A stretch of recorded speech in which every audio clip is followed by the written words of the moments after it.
Okay. In last lecture, we have to see the various section regarding C++ language. In that, first section was documentation section. Okay. Then linking section. Then definition section. Global declaration section. Class declaration. Member function definition. And last is main function. Okay. Today's we will see the main function. What are the use of main function section? Okay. It tells the compiler where they start the execution. Okay. When you give the program to the compiler, okay, given the program to the compiler, compiler exactly doesn't know about the where the start the program, from where the start the program. Okay. कुठून programme start करायला हे कंपायलरला माहित नसतं. Main function काय सांगतं कंपायलरला की where the start the execution, कुठून प्रोग्राम तुम्ही स्टार्ट करणार आहात ते तुमचं मेन फंक्शन कुणाला सांगतं कंपायलरला. कंपायलरला does not have any idea about the execution of program or starting the execution of the program.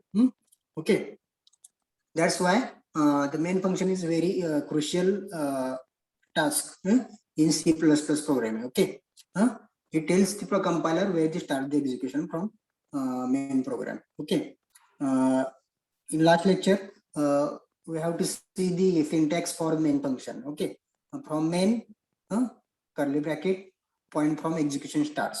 Okay, इथून तुम्ही काय करणार, तुमचा मेन प्रोग्राम टाकणार आहे आणि त्या प्रोग्राम मधून कुठून स्टार्ट करायचा ते तुमचं मेन फंक्शन कंपायलरला सांगणार की बाबा सुरुवातीला तुम्ही जर एखादं व्हेरिएबल कॉन्स्टंट डिक्लेरेशन केलं असेल स्टार्टिंगच्या प्रोग्रामवर, तर तो कुठून प्रोग्राम तुम्ही एक्झिक्यूट करायचा आहे ते पूर्ण कंपायलरला त्याची माहिती कोण देणार आहे, मेन फंक्शन देणार, मेन फंक्शन सेक्शन. ओके, जर तुम्ही सुरुवातीला काहीतरी कमेंट्स यूज केले, म्हणजे काय वेळेस काय होतं, ज्यावेळेस तुम्ही कमेंट्स यूज करता त्यावेळेस त्याच्यामध्ये एरर येत, किंवा तुमचं एखादं सिंटॅक्स मिसिंग झालं असेल तर त्यावेळेस पण तुम्हाला काय दाखवतं, एरर दाखवतं. म्हणजे एक्झॅक्टली कंपायलरला ते माहित नसतं, ते तुमच्या एरर मेसेज मध्ये तुम्हाला समजते की बाबा इथे तुमचा हा सिम्बॉल सिंटॅक्स राहिलाय, हे राहिले ते राहिले.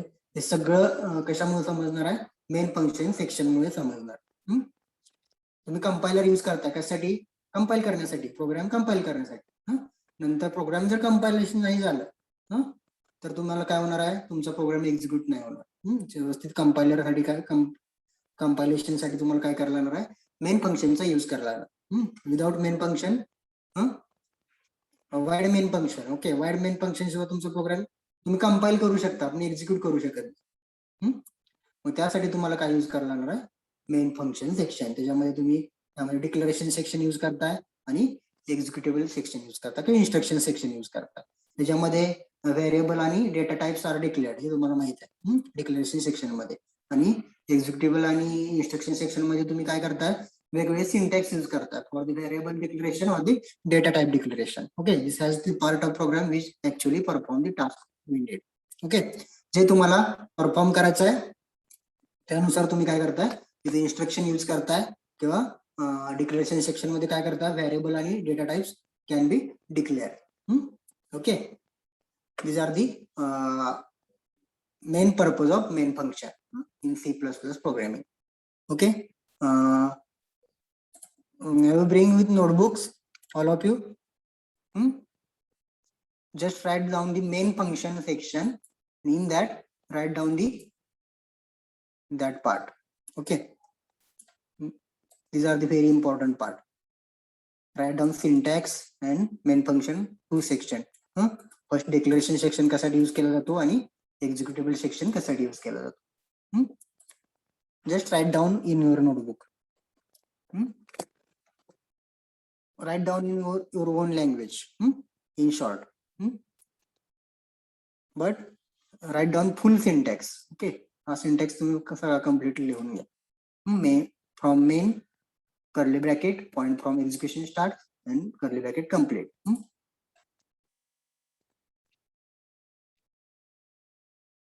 Yes, have you got it? Magar, can anyone any doubt about C++ programming section? आहे का कुणाला डाऊट?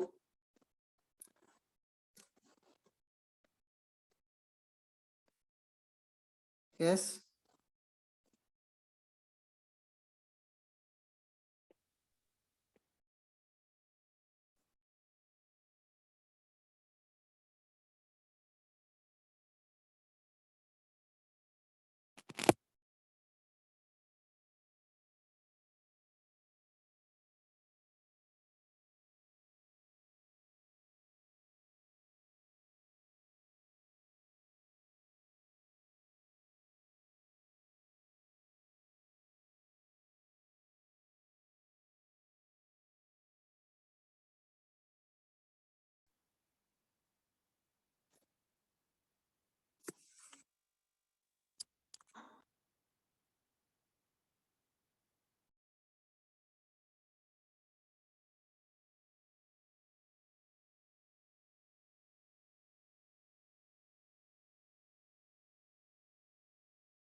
लिहून घ्या सगळ्यांनी ते.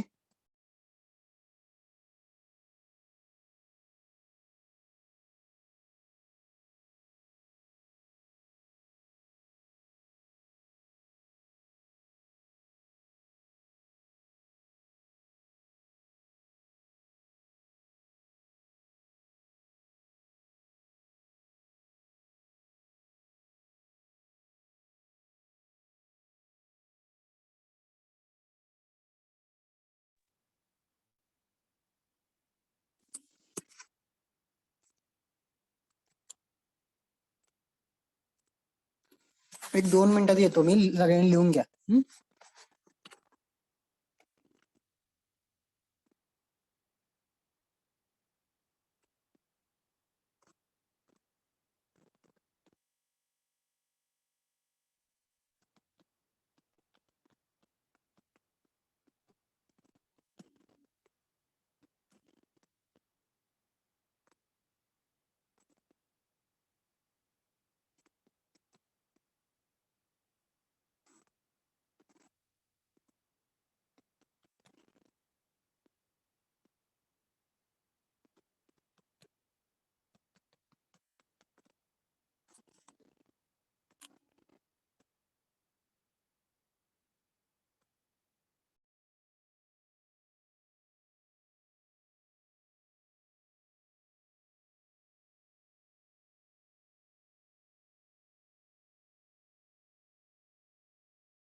Okay. Then namespace. Okay. Namespace is used to define scope that could hold global identifiers. Okay. Namespace scope for C++ standard library.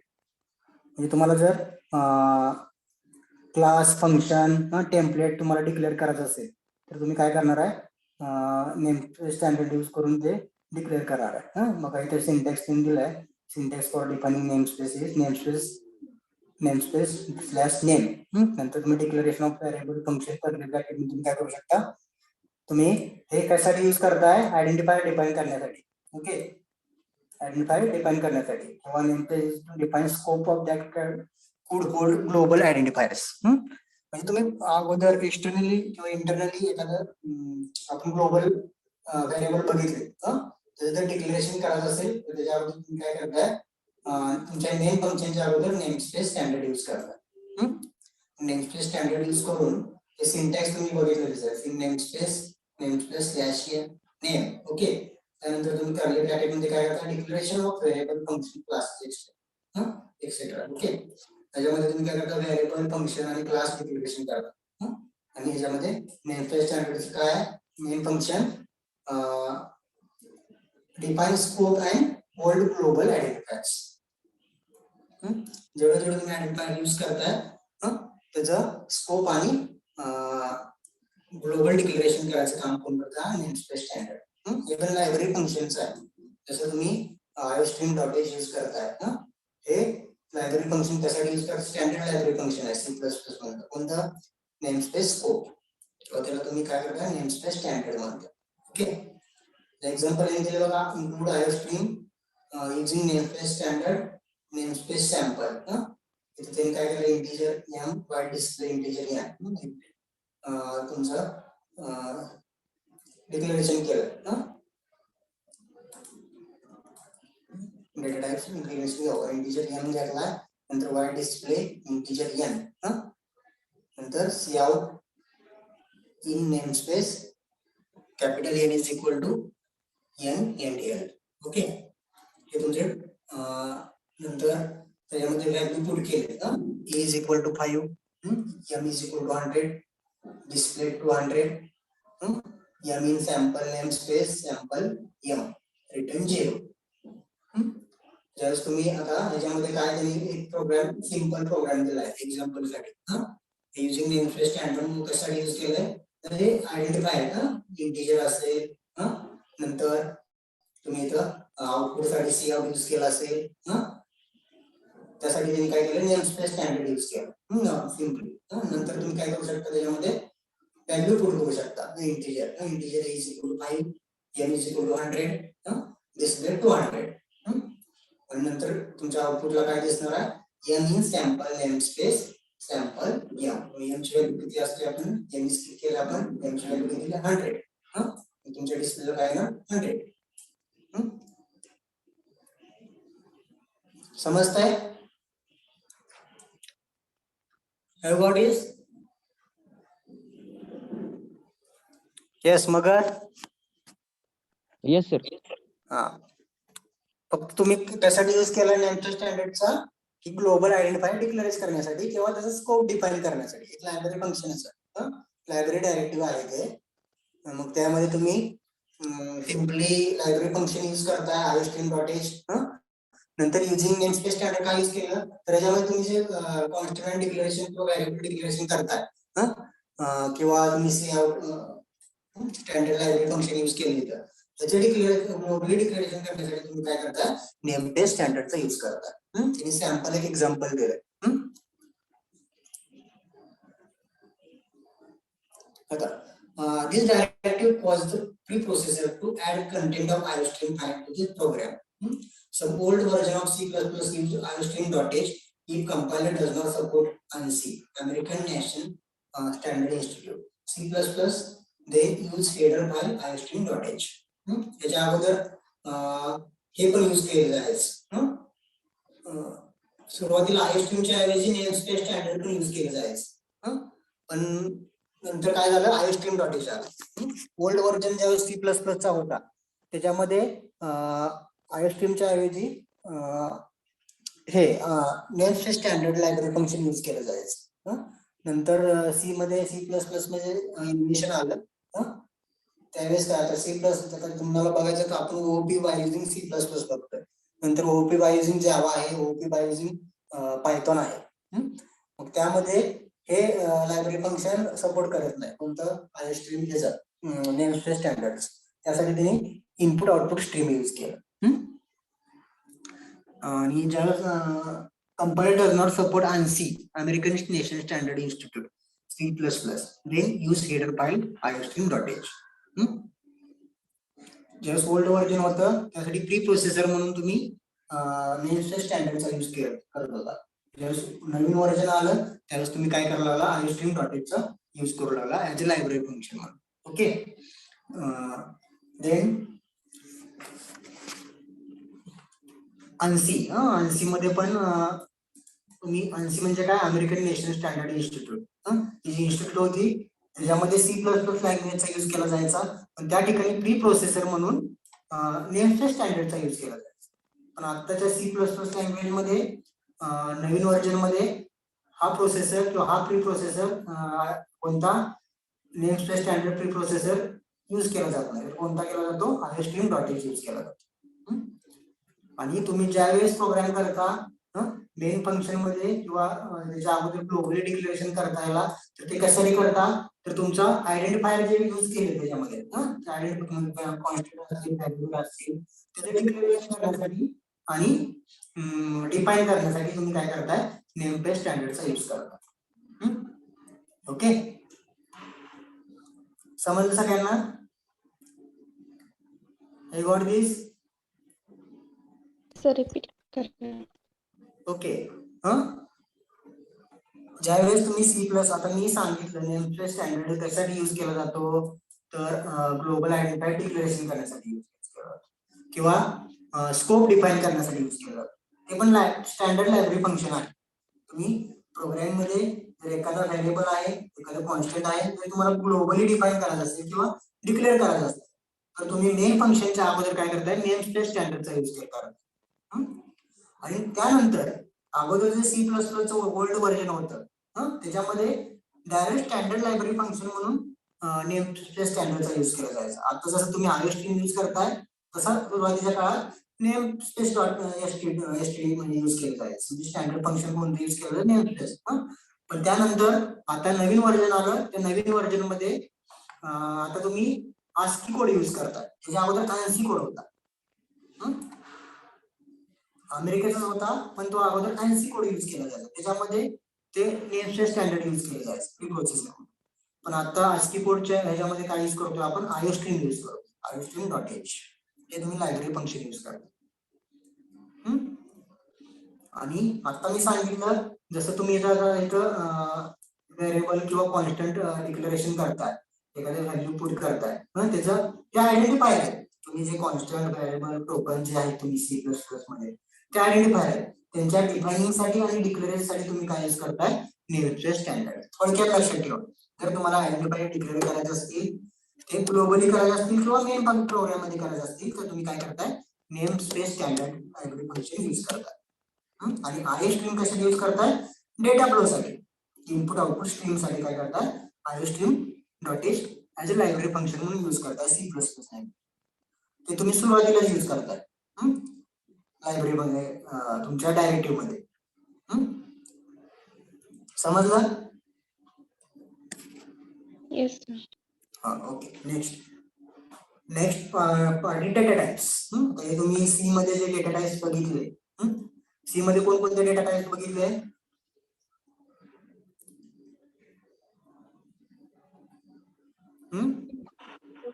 Derived data types, user defined data types. आता ह्याच्यामध्ये बघा, प्रायमरी डेटा टाइप्स मध्ये हे पण C मध्ये आहे, integer, character, float, double. आणि ह्याच्यामध्ये एक्स्ट्रा काय ऍड झाले, बुल आणि वाईड. हे लिहून घ्या, वाटलं नोटबुक मध्ये चार्ट काढून घ्या. डेटा टाइप्स त्याच्यामध्ये दोन मेन पार्ट असतील. मेन डेटा टाइप्स असतो, पहिला असतो primary fundamental data types, basic data types. Primary म्हणजे basic data types. Next derived data types. Next user defined data types.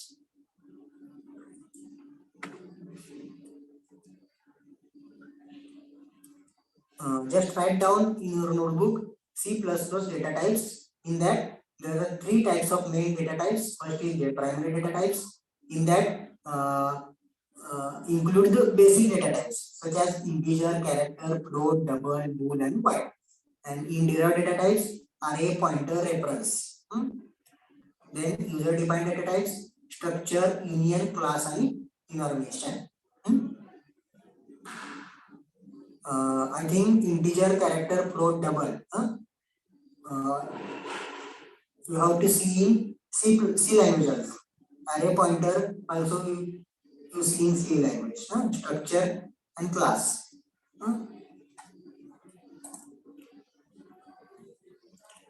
Just note down in your notebook data types used in C++ language. Okay, the data type is used to indicate the type of data value stored in variable. Okay, all C compilers support a variety of data types. This variety of data types allow the programmer to select the type appropriate to need of the application as well as machine. आता हे तुम्हाला माहितीच आहे. एखादं variable declaration करायचं असेल त्याच्या अगोदर तुम्ही डेटा घ्या, डेटा टाइपचा यूज करता. आता सी कंपायलर मध्ये वेगवेगळे डेटा टाइप बघितले तुम्ही. मग तो त्याचा यूज कसा केला जातो, प्रोग्रामर यूज करतो डेटा टाइप्स. मग तो कशानुसार चेंज करतो, कोणता तुम्ही प्रोग्राम यूज करणार आहे किंवा त्या मशीनला कोणती रिक्वायरमेंट आहे, त्यानुसार तुमचा प्रोग्रामर काय करतो, तो डेटा टाइप चूज करतो. कशासाठी, व्हेरिएबल डिक्लेरेशन साठी किंवा कॉन्स्टंट डिक्लेरेशन साठी. आता पायचं एक्झाम्पल बघितलं परवा आपण, त्यामध्ये तुम्ही फ्लोट व्हॅल्यू यूज केली.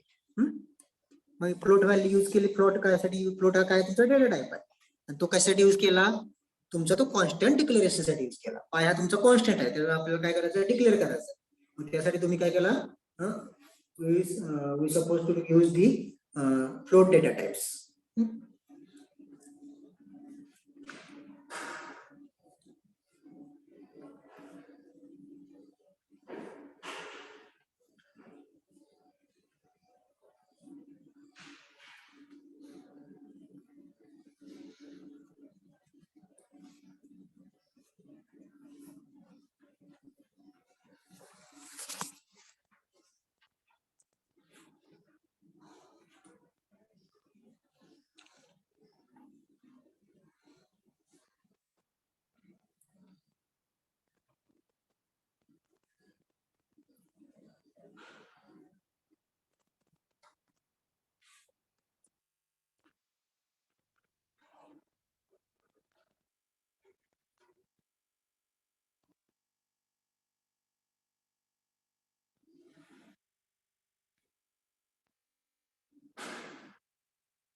Okay.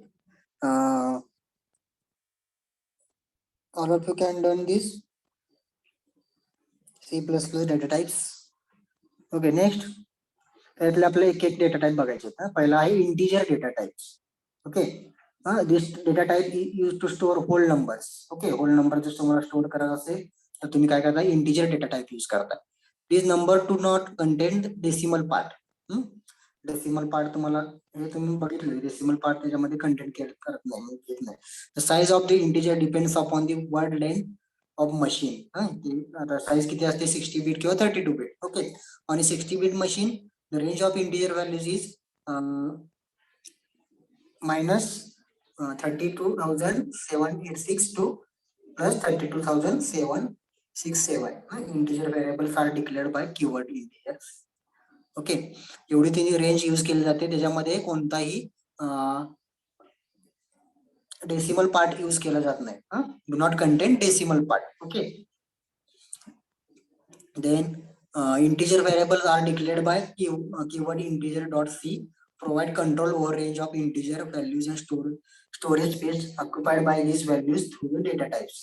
Short integer, integer, long integer in both signed and unsigned forms. त्याच्यामध्ये सांगितलं तुम्हाला data types whole number declaration साठी केला जातो किंवा store whole numbers without any decimal part. Okay, you can store the up to 16 bit or 32 bits. Okay, and then range of integer data types is minus 32,768 to 32,767. Okay, त्याच्यामध्ये तुम्हाला माहित आहे integer, short integer, both signed आणि unsigned form त्यामध्ये use केले असतात. आता हे साइंड आणि अनसाइंड तुम्ही सी मध्ये बघितलं. आता साइंड इंटिजर 60, आता याच्यामध्ये एक्झाम्पल बघा. साइंड इंटिजरचे एक्झाम्पल दिले त्यांनी, 60 bit machine. Okay, the signed integer uses 1 bit for sign and other 15 bits for magnitude of the numbers.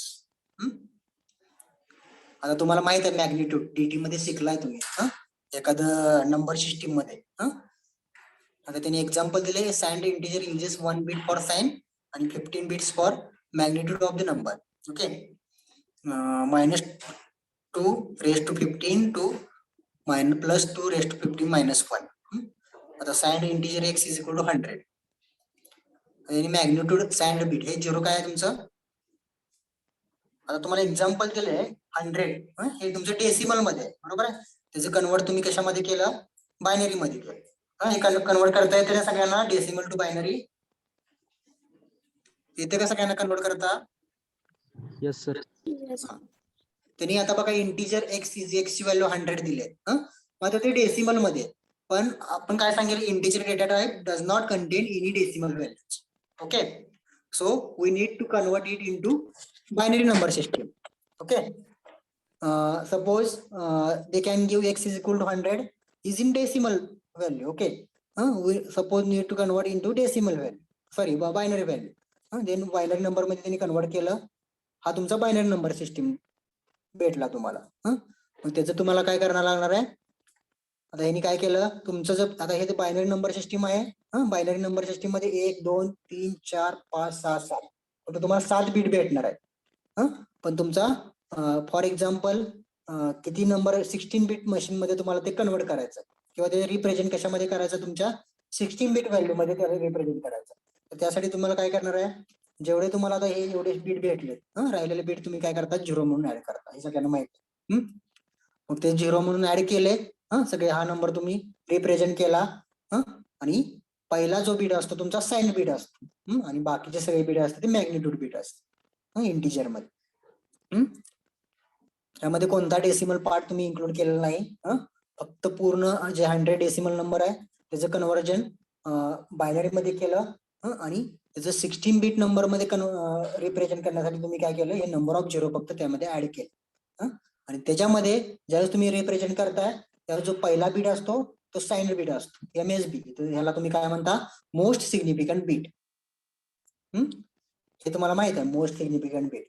हे तुमचं साइंड इंटिजर असतो आणि बाकीचे सगळे जे असते ते इंटिजर नंबर असते. मग अशा व्हॅल्यू जर तुम्हाला एखाद्या डिक्लेअर करायच्या असतील तुमच्या प्रोग्राम मध्ये तर तुम्ही काय करणार आहे, इंटिजर डेटा टाइप यूज करणार. For the range of -32,768 to +32,767 एवढ्या रेंज मध्ये जर तुम्हाला इंटिजर व्हॅल्यू डिक्लेअर करायचे असतील तर तुम्ही इंटिजर डेटा टाइप यूज करणार. समजताय? I got this.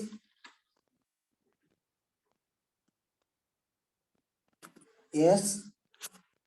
Yes, sir.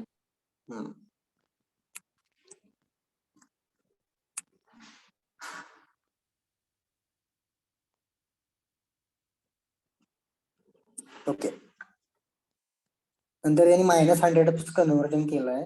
आता हे -100चं कन्व्हर्जन तुम्हाला बायनरी कन्व्हर्जन DT मध्ये कसं झालंय बघा. DT मध्ये असेल तुम्हाला ते कसं कन्व्हर्जन करायचं हे विचारा वाटलेस तर. जर एखादी व्हॅल्यू तुम्ही मायनस मध्ये, नॉर्मली आपण प्लस व्हॅल्यूज बघतो, त्याचं कन्व्हर्जन बायनरी मध्ये करतो. हे मायनसचं तुमचं कन्व्हर्जन झालंय का DT मध्ये, बघितलं का तुम्ही? -100 हा डेसिमल मध्ये दिलाय, बेस 10 आहे. त्याचं कन्व्हर्जन तुम्ही बायनरी मध्ये केलं. See the conversion of negative values in number system. बघितले का मगर? No, sir. ओके, मॅडम ने एकदा विचारून घ्या, मायनस जर आलं एक्झॅक्टली तर त्याचं कन्व्हर्जन कसं करायचं. ओके, केलेलं आहे कन्व्हर्जन इथे. जस्ट बहुतेक वन्स कॉम्प्लिमेंट यूज केला. वन्स कॉम्प्लिमेंट, टूज कॉम्प्लिमेंट बघितले का तुम्ही?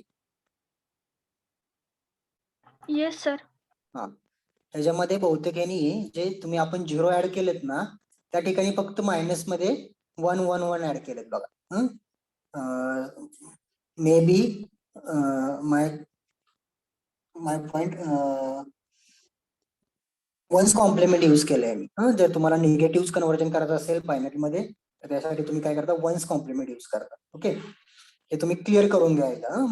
तुम्हाला आता फक्त फॉर एक्झाम्पल बघितलंय पण तुमच्या माहितीसाठी असावं. ओके, यांनी पण काय केलं तर निगेटिव्हचं पण 16 बीट मध्ये कन्व्हर्जन केलं आणि त्याच्यामध्ये तुमचा जो हा बीट आहे 1 हा मोस्ट सिग्निफिकंट बीट हा तुमचा साइन बीट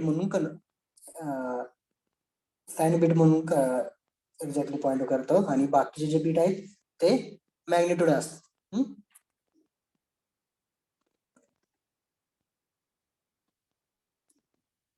आता इथे कन्व्हर्जन केलं त्यांनी 1 -1 plus 1 × 2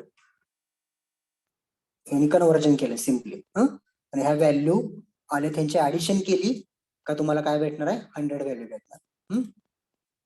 okay. Sign bit MSB bit 0 represents positive integer, 1 represent negative numbers. Okay. आता इथे 0 ऍड केलाय. बघा याच्यामध्ये आपण डिक्लेअर केला हा जो इंटिजर व्हेरिएबल आपण डिक्लेअर केला by using integer data types. तर त्याच्यामध्ये 0 जो असतो हा साइन बीट तो काय करतो पॉझिटिव्ह नंबर इंडिकेट करतो आणि हा जो 1 आहे तो निगेटिव्ह नंबर इंडिकेट करतो. ओके. हे सांगितलं त्यांनी sign bit MSB bit 0 represent positive integer आणि 1 रिप्रेझेंट निगेटिव्ह नंबर्स. ओके. आणि unsigned integer use all 16 bits to store magnitude. unsigned integer मध्ये हे सगळे 16 bit काय असतात मॅग्निट्यूड म्हणून स्टोअर केले जातात. Okay. stored numbers does not have any size qualifier and range of integer data types on a 16 bit machine are shown in the table. आता इथे टेबल दिलं आहे रेंज कसे असते बघा. हे तुम्हाला समजलं का? तुम्ही इंटिजर डेटा टाइप्स कशासाठी यूज करता होल नंबर स्टोअर करण्यासाठी आणि त्याच्यामध्ये एवढ्या रेंजचा डेटा तुम्ही स्टोअर करू शकता without any decimal part. Okay. जर तुमची व्हॅल्यू डेसिमल मध्ये दिली असेल तर त्याचं कन्वर्जन तुम्ही काय करताय बायनरी मध्ये करताय. जेव्हा तुम्ही बायनरी नंबर सिस्टीम कन्वर्ट केला पहिला बीट 0 असेल तर तुमचा जो डेटा आहे तो पॉझिटिव्ह इंटिजर व्हॅल्यू असते. जर पहिला बीट 1 असेल तर तुमचा जो डेटा आहे तो निगेटिव्ह इंटिजर नंबर असतो. आणि जे सगळे नंबर आहेत 0 to 15 bits all 16 bits are used as magnitude. म्हणजे मॅग्निट्यूड जर तुम्ही काढलं तर तुम्हाला काय भेटणार आहे 100 व्हॅल्यू भेटणार. सर ते कसं कॅल्क्युलेट केलं कोणतं ते हे 1 आता तुम्हाला लक्षात घ्या तुमच्या टीटी मध्ये झालं असेल. आता हे 100 तुम्ही कन्वर्जन केलं. ओके. यामध्ये किती स्पीड आहेत बघा 1 2 3 4 16 बीट आहे. मग तुम्ही काय करता 1 × 2⁻15 प्लस 1 × 2⁻14 प्लस 1 × 2⁻40 हे झालं असेल तुम्हाला. झाले का? नाही सर, नाही sir. No sir. Number system मध्ये नाही झालं तुमचं कन्वर्जन. मला नो सांगा सर. तुम्ही बायनरी मध्ये कसं कन्वर्ट करताय? सर आतापर्यंत फक्त 8421 तेवढी एक मेथड माहिती आहे. फक्त बेस तुम्हाला माहिती आहे. हा सर. येस सर ते के मॅपिंग वगैरे आहे हे असं नाही शिकवलं अजून. ओके. बघा ज्यावेळेस तुम्ही आता हे बायनरी आहे सॉरी हे डेसिमल आहे. आता हाच नंबर तुम्हाला जर बायनरी मध्ये दिला हा बायनरी दिला तुम्हाला नंबर आणि त्याचं कन्वर्जन जर तुम्हाला डेसिमल मध्ये सांगितलं तर तुम्ही काय करता पहिले बीट चेक करता. ह्याच्यामध्ये 1 2 3 4 5 6 7 बीट आहेत बरोबर आहे. मग तुम्ही काय करा 1 मिनिट मी तुम्हाला दाखवतो सगळ्यांना दिसतंय का बघा.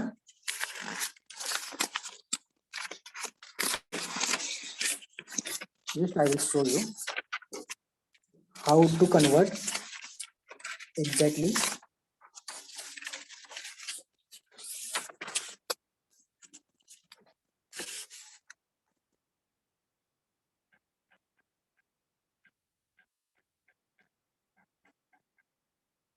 Hmm?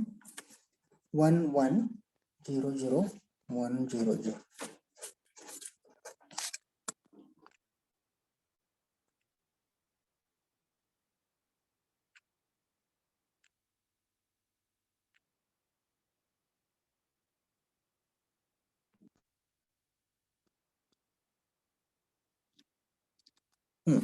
हा दिसतो का सगळ्यांना?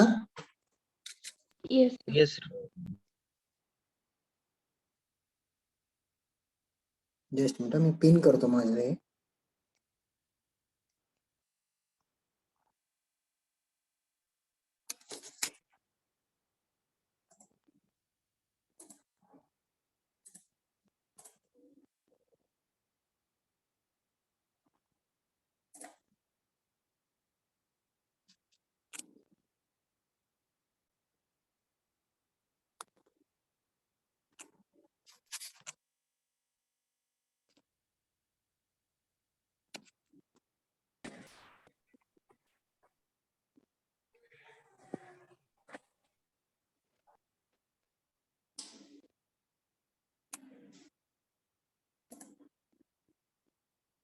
ओके.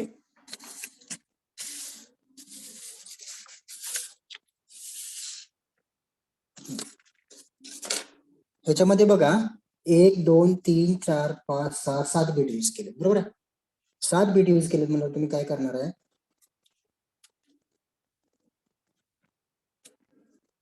1 into 2 raised to 6 एक बीट कमी घ्यायचा magnitude, plus 1 into 2 raised to 5 plus 0 into 0च आहे, झिरो मला झिरोच घ्या, काही नाही त्याचं झिरोच येणार आहे.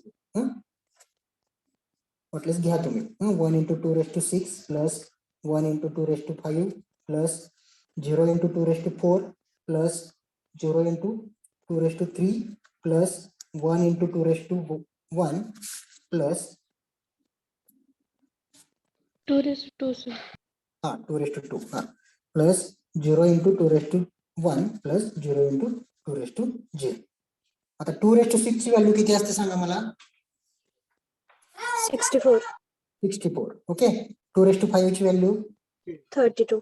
32 प्लस हे झिरोच येणार आहे. हे सगळे काय येणार आहेत, झिरोच येणार आहेत. आणि हे 2 raised to 2 म्हणजे 4, बरोबर आहे. 2 Yes. raised to 2 बाकीचे हे 0 हा 0. मग किती आलं व्हॅल्यू बघा 64.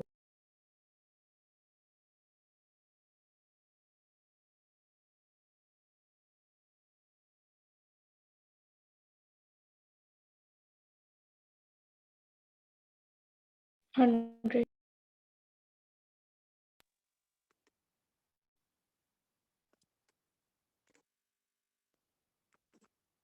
हम्म? 100. किती व्हॅल्यू आली, 100 आली का. Yes. बेस 10 हे कन्व्हर्जन असतं. हे कन्व्हर्जन झालं नाही तुम्हाला. No sir. Number system conversion मध्ये कन्व्हर्जन नाही बघितलं. पहिला चॅप्टर झाला का तुमचा नंबर सिस्टीमचा.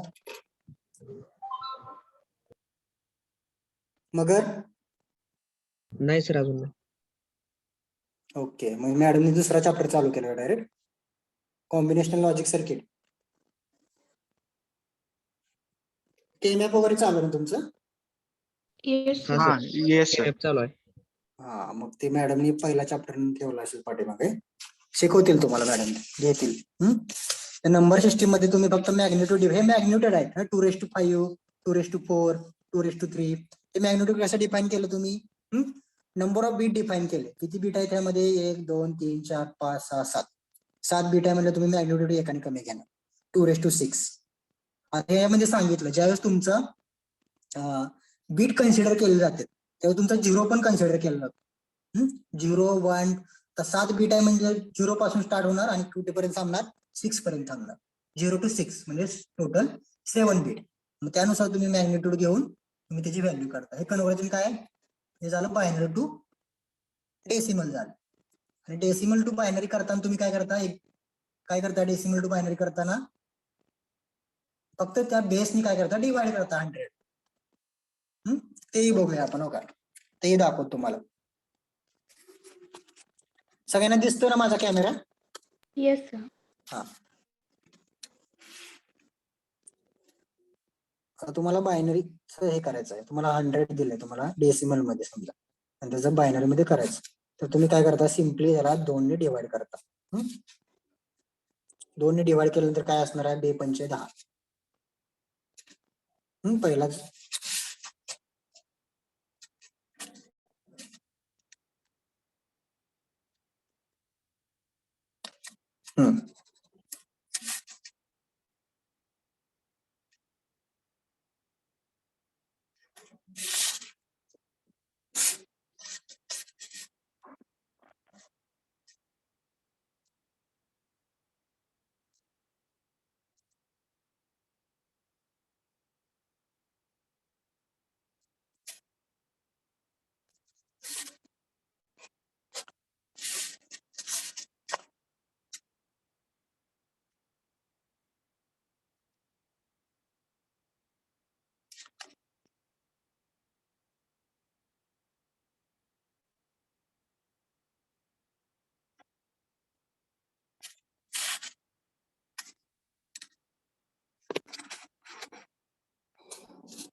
जस्ट वेट हा, मध्ये कन्वर्ट करतो मग तुम्हाला सांगतो.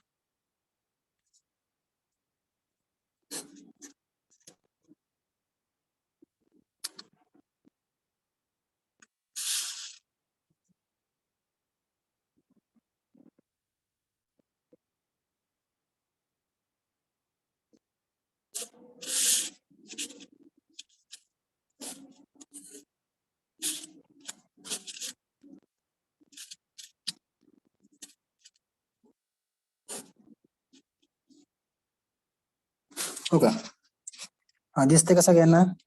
100 हे 100 घेतलं आपण, त्याला आपल्याला डेसिमल मध्ये बायनरी मध्ये करायचं म्हणून 2 डिवाइड केलं. 2×5 = 10 पूर्ण भाग जातो, नाही तर बाकी शून्य येते.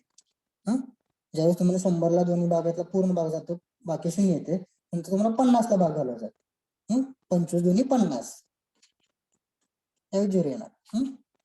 नंतर 25ला दोन्ही पूर्ण भाग जातोय का नाही, 12 दोन्ही 24. ओके, 1 राहतो. नंतर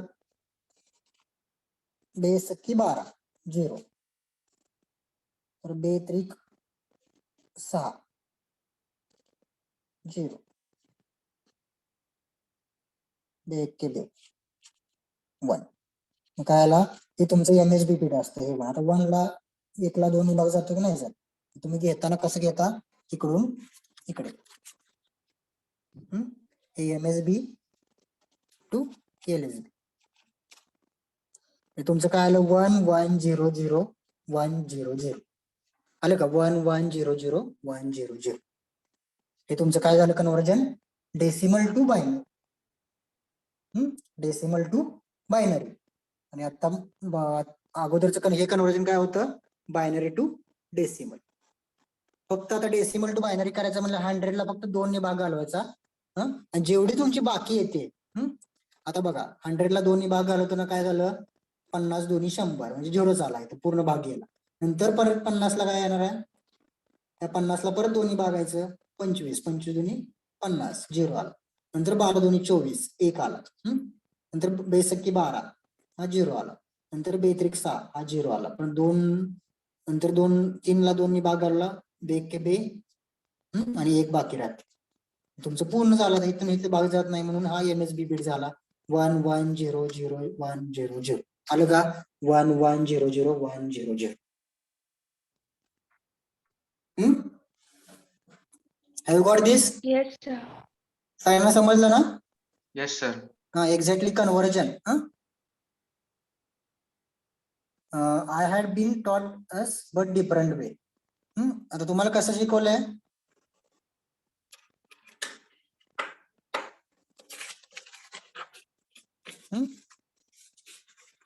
असेल तुम्हाला झाली असेल मेथड, पण दुसऱ्या वेळी शिकवलं असेल, पण व्हॅल्यू येताना तीच येते. ज्यावेळेस तुम्ही कन्वर्जन करता 100चं कन्वर्जन, त्यावेळेस तुम्हाला हेच बीट भेटणार आहे. फक्त आपण ऍडिशनल काय करतोय, 16 बीट रिप्रेझेंट करण्यासाठी ऍडिशनल 0 ऍड करतोय.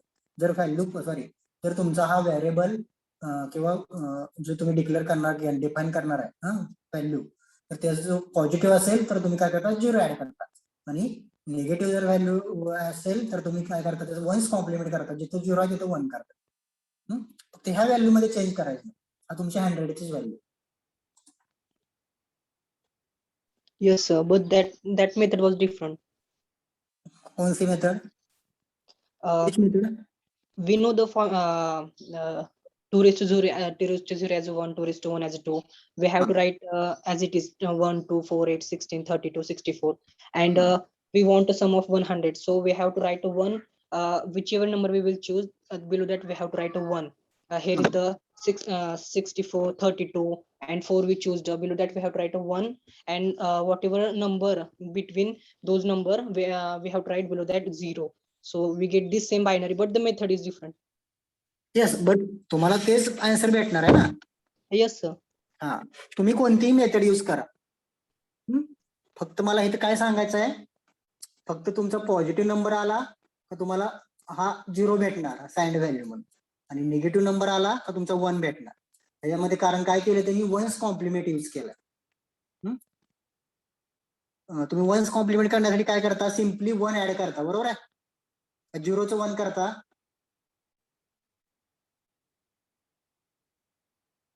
You can add simply 1. ज्यानं तुम्हाला हे व्हॅल्यू भेटतील आणि त्याची व्हॅल्यू पूर्ण काय येणार आहे, हे निगेटिव्हचं काढलंय बघा यांनी.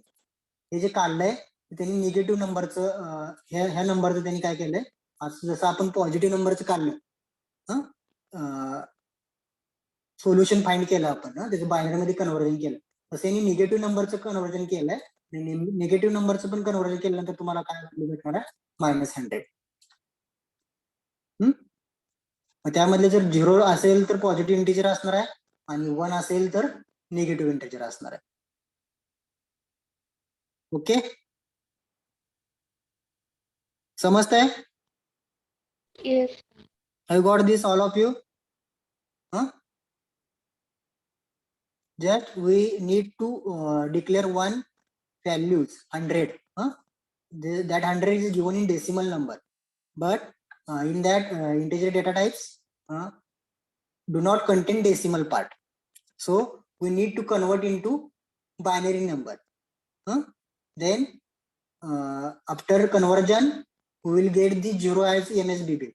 If get 0 as NSB bit, then that indicate the this is a positive integer number. Okay, if get 1 as a NSB bit, that indicate the given integer is a negative integer number. Okay, because the integer data types can include this range. Okay, -32786 to +32767. इथेपर्यंत value जेवढ्या तुमच्या येतील ज्या तुम्हाला declare करायला सांगितल्या, तुम्ही काय करू शकता, इंटिजर डेटा टाइप यूज करू शकता. फक्त डेसिमल पार्ट घ्यायचा नाही, डेसिमल साठी तुम्ही फ्लोट यूज करता. ओके,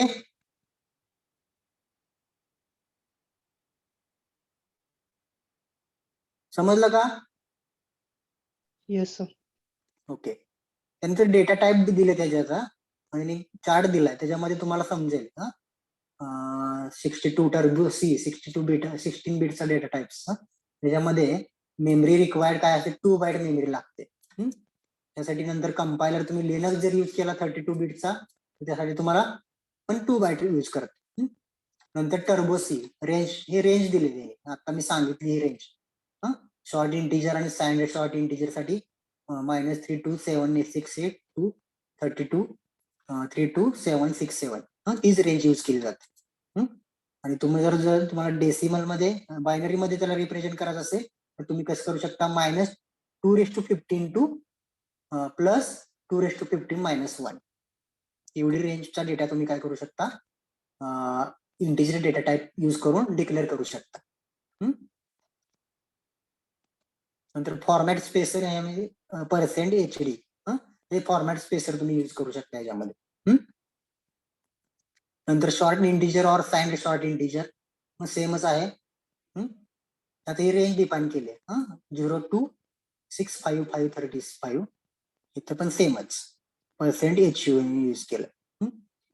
नंतर साइंड इंटिजर और इंटिजर, फक्त इंटिजर तुम्ही यूज करत असाल तर टर्बो मध्ये 2 बाईट डेटा तुम्ही स्टोअर करू शकता आणि कंपायलर मध्ये 4 बाईट. लिनक्स जर तुम्ही यूज केला 32 बिटचा लिनक्स यूज केला तर तुम्ही इंटिजर व्हॅल्यू यूज करत असाल तर त्यासाठी किती बाईटचा डेटा लागतो तुम्हाला, स्टोरेज 4 बाईट डेटा स्टोअर होतो. आणि टर्बो मध्ये काय किती होतं, 2 बाईट डेटा स्टोअर होतं. रेंज सेमच आहे, फक्त इकडली जीसीसी ही रेंज फक्त टर्बो सी मधले कमी आहे. तर तुम्ही जीसीसी यूज करत असाल, आता हे जीसीसी पण जसं कंपायलरच आहे. जीसीसी पण कंपायलर, जसं तुम्ही टर्बो सी यूज करता तसा जीसीसी पण कंपायलर आहे. तुम्ही C++ साठी, जावा साठी किंवा पायथॉन साठी प्रोग्रामिंग साठी तुम्ही ते यूज करू शकता. त्याची रेंज फक्त वाढलेली आहे.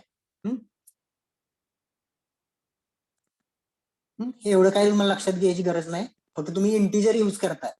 इंटिजर साठी तुम्हाला काय करायचं आहे, 2 बाईट. जर तुम्हाला एखादा MCQ क्वेश्चन आला किंवा ज्यावेळेस तुम्ही कॅम्पस इंटरव्ह्यू साठी लास्ट इयरला जाईल त्यावेळेस तुम्हाला विचारतील, ज्यावेळेस तुम्ही टर्बोसी कंपायलर यूज केलाय आणि एखादा इंटिजर तुम्हाला यूज केलाय तर तुम्ही तुमचा तो मेमरी अलोकेशन किती बाईट डेटा तुमच्या ह्याच्यामध्ये स्टोअर होईल, किंवा तुम्ही लिनक्स यूज केला तर त्यामध्ये किती बाईट डेटा स्टोअर होईल. हे तुम्हाला सांगता आलं पाहिजे. आणि यांच्या रेंज पण हे आता सी मध्ये झालं एक्झॅक्टली. झाले का सी मध्ये हे सी मध्ये झालं असेल data types. Yes sir. Okay. समजला integer data types. Have you got this? Yes sir. Okay. आणि आता काय करा, मी तुम्हाला 1-2 दिवसात मॅन्युअल देतो. मॅन्युअलचं काय करायचं, थिअरी पार्ट लिहायचा तुमच्या असाइनमेंट नोटबुक मध्ये किंवा तुमचे काय स्वेरीज पेजेस असतील त्याच्यावरती. आणि प्रोग्राम तुम्ही जे यूज करताय कंपायलर मोबाईल मध्ये, त्याच्यामध्ये तो प्रोग्राम रन करायचा आणि त्याचा स्क्रीनशॉट त्याच्यामध्ये ऍड करायचा. ज्यावेळेस तुम्ही मला सबमिट करणार आहे एक्सपेरिमेंट. सगळ्यांनी लक्षात घ्या. ह्याच्या अगोदरचं तुम्ही सगळं सबमिट केले का माझ्याकडे? मी काय जे तुम्हाला ट्युटोरियल दिला असेल, प्रोग्राम दिले असतील, सगळ्यांनी सबमिट केलेत का? Yes sir. जर केले नसतील तर ते सबमिट करा. कारण लास्टला तुमचा ह्याला 25 मार्काचा इंटरनल आहे. जरी तुम्हाला थेअरी पेपर नसेल तर ज्यावेळेस तुमचे 25 मार्क कन्सिडर केले जातील तर ते सगळं बघितलं जाईल. तुम्ही ट्युटोरियल किती सबमिट केलेत, असाइनमेंट किती सबमिट केले, टेस्ट कधी दिले, कोणी टेस्ट दिली नाही, हे मार्क्स पण त्याच्यावरती डिपेंड असतील. ओके. ओके, नेक्स्ट लेक्चर आपण बघूयात कॅरेक्टर डेटा टाइप्स. आता फक्त हे लक्षात ठेवा की इंटिजर डेटा टाइप्स कशासाठी यूज केला जातो, रेंज किती असते, नंतर what are the data main data types used in C++. These are the main, primary, derived and user defined. In that, integer, character, float, array, pointer, reference, structure, class, information. These are the subtypes of that main types. Okay. Then what is the use of namespace standard? Then what are the use of main function? Main function कशासाठी use करताय? तुमच्या कंपायलरला exactly programme कुठून start करायचा आहे ते तुम्ही indicate करण्यासाठी तुम्ही मेन फंक्शन यूज करताय. नेमस्पेस स्टँडर्ड कशासाठी यूज करताय? ग्लोबल आयडेंटिफायर साठी यूज करताय किंवा त्याचा स्कोप डिफाईन करण्यासाठी यूज करताय. ओके.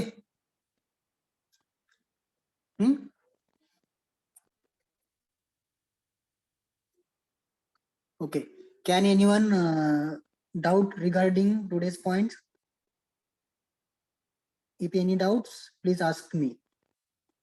आहे का कोणाला doubt?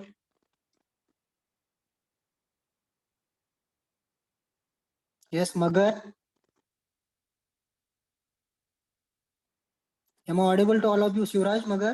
No sir, no doubt. Okay. Give me present.